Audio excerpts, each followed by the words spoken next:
안녕하세요. 코인우먼입니다. 오늘은 10월 17일 월요일입니다. 현지 시간으로 지난 9월 29일 약식 판결을 신청한 지도 약 20일가량이 지났습니다. 현지 시간으로 10월 18일, 그러니까 하루 이틀 뒤부터는 리플의 승소를 위한 약식 판결을 위한 본격적인 전투에 진입하게 됩니다. 전투라는 표현이 좀 그렇기는 하지만 약 2년간에 걸친 소송이기도 하고 리플이라는 회사만이 아니고 전 세계 리플 홀더를 위한 승소인 만큼 저 스스로도 전투라는 마음가짐을 갖게 되는데요. 피고에 의한 피해자가 아니라 원고에 의한 수많은 피해자가 있는 희대의 소송이기도 합니다. 우리나라 시간으로는 오늘 아침에 난 기사입니다. 리플 XRP 소송에 있어 10월은 역사를 바꿀 것이다 라고 이야기를 하고 있는데요. 그만큼 10월은 소송에 있어 중대한 일정들이 많이 잡힌 상황입니다.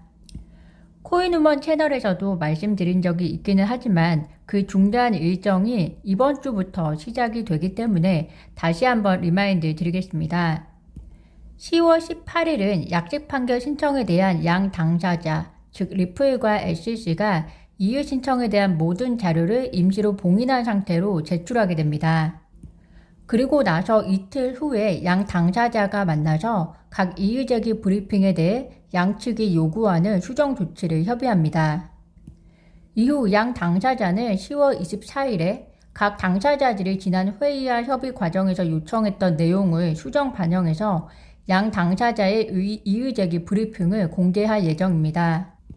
그래서 저희도 이때 양 당사자의 이의제기를 확인할 수 있습니다. 결국에는 오늘부터 일주일이 약식 판결을 승소로 이끌기 위해 한 걸음 바짝 다가가는 주가 될 것이고요. 11월 15일부터 24일까지가 두 걸음 바짝 다가가는 날이 될 겁니다. 왜냐하면 11월 15일부터 24일까지는 이의 제기에 대한 각 당사자의 답변이 브리핑되고 공개되는 일정이기 때문인데요. 결국에는 이 두 걸음을 통해서 토레스 판사의 입장에서는 약식 판결을 내리기 위한 양 당사자의 입장에 대한 정보를 충분히 확보한 상태가 되고 리플과 SEC 입장에서는 내년 언제쯤 약식 판결이 진행될지 대기하는 상태가 된다고 생각하시면 될 것 같습니다. 리플 CEO 브래드 갈링하우스도 현재 리플 소송을 승소로 이끌기 위한 미디어 활동 등 대외적인 활동을 활발히 하고 있습니다. 어제 리플 CEO가 트윗에 직접 남긴 내용을 잠깐 보여드리긴 했지만 오늘 기사화된 내용이 있어 다시 한번 공유드립니다. SEC와의 소송이 진행되면서 분노가 커졌다. 소송 당사자에게 어떠한 구제책도 없다. SEC가 원하는 건 권력을 차지하는 것이다. SEC는 정부가 국민을 위해 일한다는 사실을 잊어버렸다. 해를 끼친 기업과 사람들에 대한 배려는 찾아볼 수 없다. 우리는 그래서 모두 분노해야 한다 라고 이야기를 하고 있는데요. 우리의 분노를 리플이 10월 18일, 비록 우리는 24일까지 기다려야 공개되겠지만 SEC에 대한 이의 제기를 통해서 확실히 보여줄 거라 생각합니다. 미국 투자은행 JP모건이 지난주 금요일 암호화폐는 탈중앙화된 폰지라고 강조했는데요. 폰지 사기, 다시 한번 그 사전적 의미를 살펴보면 실제로는 이윤을 거의 창출하지 않으면서도 단지 수익을 기대하는 신규 투자자를 모은 뒤에 그들의 투자 자금으로 기존 투자자에게 배당을 지급하는 방식으로 자행되는 다단계 금융 사기 수법을 말한다라고 적혀 있습니다. 결국에는 알맹이 없는 투자 사기를 폰지 사기라고 하는데요. JP모건이 암호화폐를 폰지 사기라고 비유한 것입니다. 그런 JP모건도 리플 XRP에 대해서는 상당한 기대감을 드러낸 보고서가 있는데요. 작년 11월 보고서입니다. 리플이 SEC 소송에서 승소하고 리플 XRP가 코인베이스 등 주요 암호화폐 거래소에서 거래가 재개될 경우 리플 XRP는 디지털 자산으로서 상당한 채택을 받을 태세를 이미 갖추고 있다라고 보고된 내용입니다. 특히 보고서 내용 중에는 SEC와의 소송 내용이 언급이 되고 있습니다. JP모건에 따르면 하위 테스트 기준으로 볼 때 SEC와 소송에서 리플의 우승 가능성이 높다라고 언급을 하고 있는데요.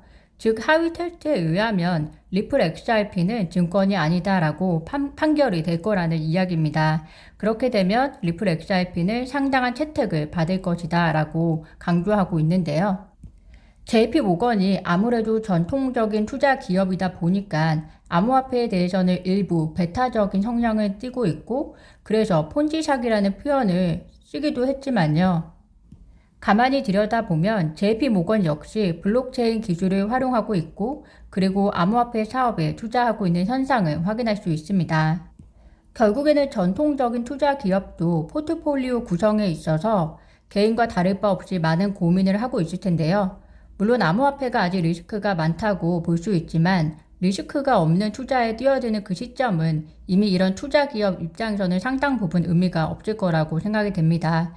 그래서 JP모건도 암호화폐가 폰지샥이다 뭐다 하지만 결국 뒤에서는 저렇게 투자를 진행하고 있다 보시면 될 것 같은데요. 현재 미국에서는 리플이 소송에 휩싸여 있어서 미국 내에 있는 기관들의 투자가 사실은 쉽지 않을 거지만, 그렇지만 리플이 승소하게 되면 JP모건의 보고서처럼 기관들의 리플 XRP에 대한 움직임이 빨라질 거고, 그것은 궁극으로 리플 XRP의 가치, 가격으로 이동할 거라고 생각이 되어집니다. 얼마 전에 영국 금융정보업체 파인더닷컴이 55명의 암호화폐 및 핀테크 전문가를 대상으로 서베이를 진행한 결과, 리플 XRP가 SEC와의 미등록 증권 판매 소송에서 승소할 경우 XRP 가격이 2025년까지 3.81달러까지 상승할 수 있을 거라고 했는데요. 3.81달러라고 하면 리플 XRP가 약 5년 전에 도달했던 3.84달러와 근접한 가격이긴 하지만, 저는 사실 리플이 SEC와의 소송에서 승소하면 가격의 상한선은 누구도 이야기하기 어렵다는 생각이 듭니다. 3.84달러가 지금으로부터 5년 전이고 2025년이면 지금으로부터 3년 뒤인데, 토탈 8년간의 리플에 쌓은 기술력과 그리고 모멘텀이 그렇게 가격으로 쉽게 산정되지 않을 거라는 생각이 들기 때문인데요.